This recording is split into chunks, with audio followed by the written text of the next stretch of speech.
কেমন চলছে দিঘলিয়ার ঈদ বাজার?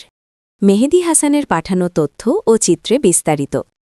খুলনার দিঘলিয়া উপজেলার সবচেয়ে বড় ও ব্যস্ততম বাজার পথের বাজারে জমে উঠেছে ঈদকে সামনে রেখে প্রতিদিনই বাড়ছে ক্রেতা বিক্রেতাদের ভিড়।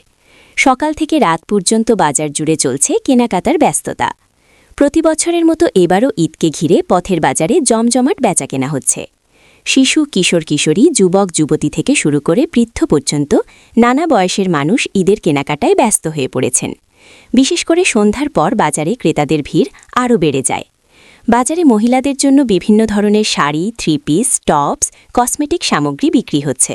এছাড়া পুরুষদের জন্য লুঙ্গি, শার্ট প্যান্ট, জুতা, স্যান্ডেল, কেটস সহ নানা ধরনের পোশাক ও সামগ্রী পাওয়া যাচ্ছে। শিশুদের পোশাকের দোকানগুলোতেও দেখা গেছে ব্যাপক ভিড়।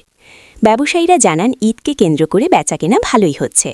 সামনে ঈদ যত নিয়ে আসবে ততই ক্রেতাদের ভিড় আরও বাড়বে বলে তারা আশা করছেন। সব মিলিয়ে বলা যায় ঈদকে সামনে রেখে খুলনার দিঘলিয়ার পথের বাজারে এখন চলছে জমজমাট ঈদ কেনাকাটা।